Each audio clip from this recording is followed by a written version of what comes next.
7 years ago, Freddy Fazbear's Pizzeria Simulator released, serving as an ending to the Five Nights at Freddy's series, but also leaving us with what some would consider Five Nights at Freddy's biggest mystery. Midnight Motorist is a minigame that can be purchased in Freddy Fazbear's Pizzeria Simulator, where we play as a purple car driving on a highway at night. Normally, you just try to hit as many miles per hour as you can before ending the minigame, but since we're talking about it, there's obviously something else going on here. Midnight Motorist actually serves as one of 3 minigames required to unlock Pizzeria Simulator's true Lorekeeper ending, where we see the graves of William Afton's 6 victims, so obviously it too is hiding something about the lore. Unlike Fruity Maze and Security Puppet though, Midnight Motorist isn't simply completed by playing it 3 times. On the final lap of Midnight Motorist, players might have noticed a hole in the bottom of the map which takes us straight to the secret part of the game. We still control a purple car, though now we have exited the highway onto a dirt road in a rainy wooded area. If we follow the road, we come to a location named Junior's, though we're turned away at the door. Getting back in our car, we continue down as the road gets narrower and narrower until we reach an opening in the middle of nowhere surrounded by trees where we can find none other than our own house. Going inside, we find this person sat down watching TV, who tells us to leave someone alone tonight. This person happens to be our own son, who appears to have locked his bedroom door in the other room of the house. When we go back around to the back of the house to a window, we discover that the child's window has already been broken, and we can see a trail of footprints leading off into the woods. The minigame ends with our son having run off to that place again, and that he'll be sorry when he gets back. Beyond the minigame itself, players also dug into the files, revealing Midnight Motorist's name as later that night, implying something happened before the events of this minigame. That's the long and short of Midnight Motorist, and unsurprisingly left fans pretty stumped compared to FFPS's other minigames. Fan theories quickly popped up surrounding the possible identities of the Orange Man, Runaway, and even Juniors, though no single theory felt like it quite explained every single mystery in Midnight Motorist. That was at least until the demo for 5 Laps at Freddy's released for FNAF's 10th anniversary. 5 Laps at Freddy's is a single-player kart racer developed by ClickTeam, who chose to include none other than Midnight Motorist as one of its tracks, now rendered in full 3D. They also straight up included the Midnight Motorist car as one of its carts, giving us a better look at it and the exact details we need to start cracking FNAF's biggest mystery wide open. While the Midnight Motorist map does include a brand new look at both Junior's and the Midnight Motorist house, those don't quite reveal anything new. What really matters here is the Midnight Motorist car, which has a little spring body antenna topper. When Midnight Motorist first dropped, fans questioned whether who we played as was really William Afton driving his signature purple car, or someone else, since this guy clearly isn't purple like all of William's prior appearances. That's why fans jumped at the sight of this spring body antenna topper on the Midnight Motorist car, suggesting that it was indeed William Afton who we play as in Midnight Motorist, though this didn't have everyone convinced. That's why yet again, astute fans did some digging into the files and discovered a line describing the Midnight Motorist car as the perfect choice for anyone wanting to flee the scene of a crime. I even initially wanted to not jump the gun on this line by waiting to see if it was removed from the game, perhaps due to not being approved by Scott, though with the game having been patched a few times at this point, the line still remains, meaning we can be 100% certain that the Orange Man is none other than William Afton. But remember, this line also confirms that later that night was indeed referring to one of Afton's murders, as William then flees the scene of the crime in that very same car. Based on that, and the similar rain in the Midnight Motorist and Security Puppet minigame, I think we can be fairly certain that Midnight Motorist is also taking place on the same night as Charlotte's murder, like we've been saying for years now. But with our new understanding of Midnight Motorist, that conclusion just got a whole lot more important. For years, ignoring the theories where William wasn't the orange guy, we have assumed that Midnight Motorist was either about the crime child or Michael Afton, both sons of Afton, running off to that place. That means that Midnight Motorist is either before or after the bite of 83, depending on who you go with. In my opinion, since we're placing Charlotte's death on the night of Midnight Motorist, not only does figuring out Midnight Motorist solve one of FNAF's biggest mysteries, but it also might solve who the first victim was by either placing Charlotte's death before or after the bite. Though to get there, we still have to crack what's going on in Midnight Motorist. While we've at least figured out who the Orange Man is and what happened before the events of Midnight Motorist, that is at least where 5 Laps at Freddy's reveals end. Most fans might imagine that's where the Midnight Motorist trail runs cold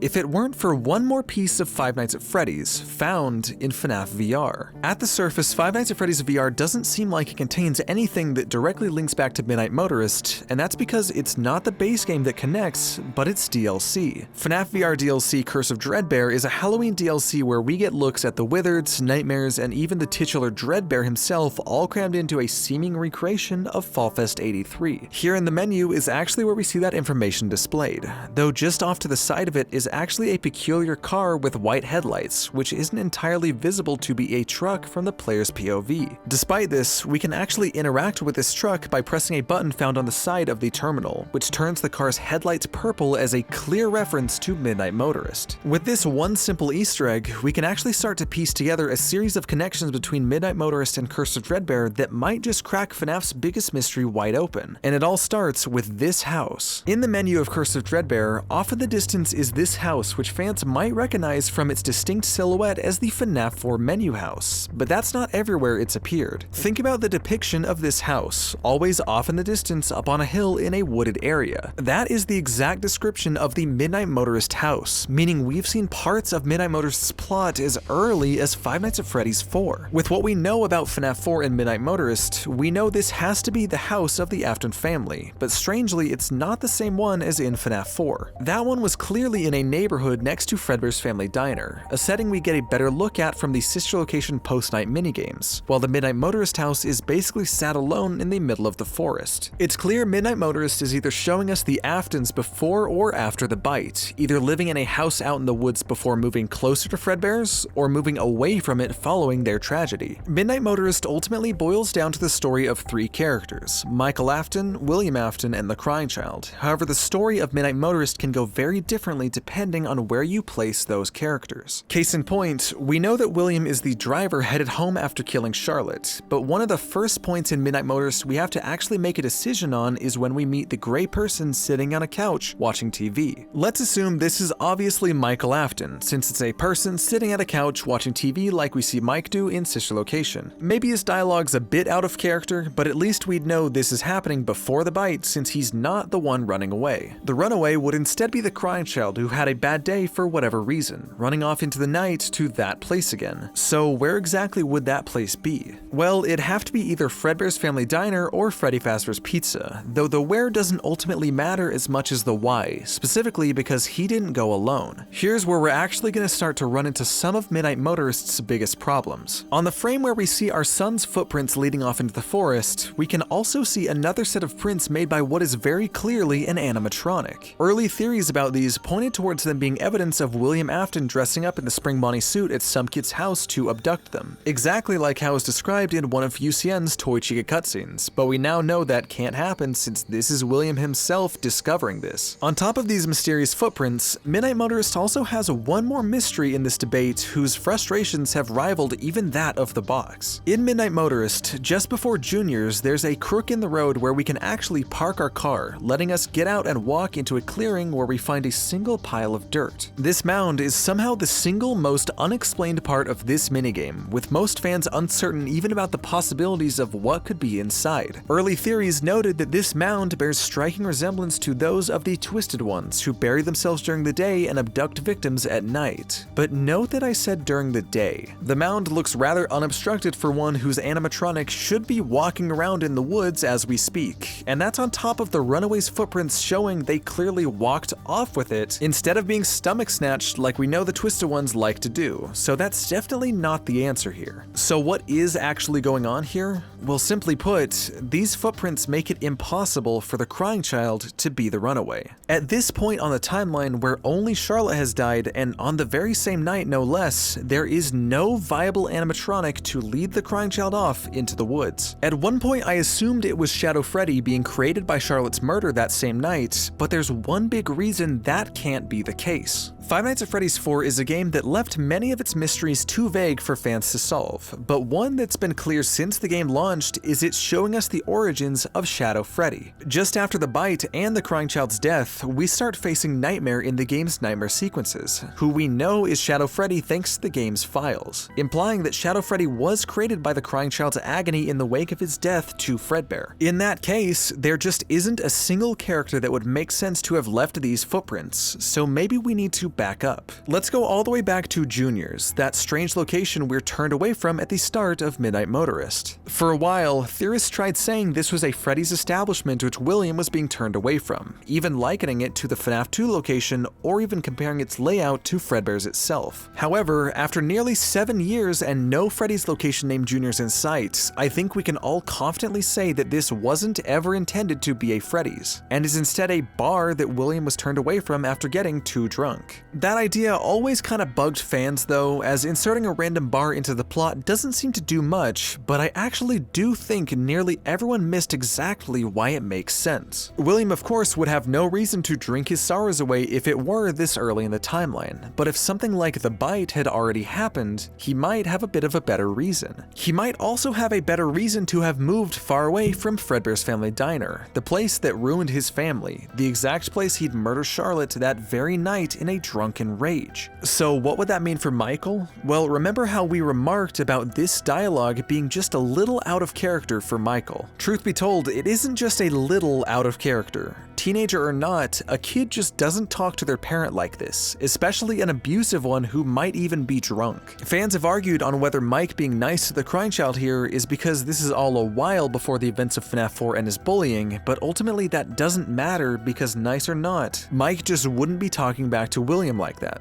This looks to be the dialogue of someone, more like perhaps Miss Afton, who'd have more say and care for their children's well-being, especially standing up to William. After all, if we're to take Mike relating to Claire from The Mortal and the Restless literally, his habit of watching TV might have actually come from Miss Afton herself. But anyways, if we've figured out Juniors and maybe overturned what we thought about the couch person, what does that mean for the runaway? Well, considering there's no feasible animatronic to make those footprints if it's the crying child, I'm saying that Michael Afton is indeed the runaway, and we can actually prove it. Think back to Curse of Dreadbear, where we used that hilltop house and purple car to connect it to Midnight Motorist. Those connections don't stop there, with Curse of Dreadbear specifically focusing on 3 characters, being Glitchtrap, Grim Foxy, and Dreadbear. I believe this is yet another connection to Midnight Motorist, representing that minigame being about William, Michael, and the crying child. So if we're saying that William's the orange guy and Mike's the runaway, then where's the crying child? Well, as unsatisfying as it may be, the Midnight Motorist mound is actually the crying child's grave. Although it's definitely a weird choice narratively to bury the crying child out in the middle of the woods, I believe we can prove that this is absolutely what Scott intended by going back all the way to Five Nights at Freddy's 4. On the FNAF 4 menu screen, not only do we see the Midnight Motorist house sitting atop a hill in the distance, but out in the woods far from the house, we see the nightmares. This also plays into the line from FNAF 4's trailer of "What Have You Brought Home?", suggesting that FNAF 4's players somehow actually brought the nightmares home. It appears that the nightmares in some way may have come from something out in the woods, and I think we know that that thing is the mound for one specific reason. We know that the FNAF 4 nightmares are specifically happening to Mike throughout the years, but the ones he has contain something very special we don't see anywhere else in the series. Michael's nightmares have him facing off against Nightmare Freddy, and more so Nightmare, who we all know from the files of FNAF 4 is actually Shadow Freddy. Now take a look at those footprints outside the house. Unlike Mike's footprints, they don't leave a trail, as if whatever animatronic left them simply vanished after appearing. This would sound a lot like Golden Freddy's behavior if not for the fact that Midnight Motorist happens years out from the missing children's incident, making Golden Freddy's appearance impossible here, but his shadowy counterpart not so much. With all those pieces in place, I believe that Midnight Motorist tells the story of the Aftons moving away from Fredbear's after the bite of '83 to deal with their loss, where they would end up burying the crying child out in the opening nearby. Burying the crying child so close to home would lead to Shadow Freddy, an entity appearing from the crying child and the bite, to come to Michael's window at night, having him follow him to the crying child's grave. Michael's grief over his actions would come to haunt him literally, with him bringing home more than just Shadow Freddy. Michael would become haunted by the nightmares in his new home, visions of ones that the crying child had before he died, now with nightmarish versions of Nightmare Fredbear and Shadow Freddy terrorizing him. All of that, Shadow Freddy, Michael's nightmares, and the crying child coming from that one mound, just like we see Dreadbear burst out of in Curse of Dreadbear. And that's the clue that solves Midnight Motorist. Hopefully with this, we can confidently say we also solved the biggest mystery of FNAF 4.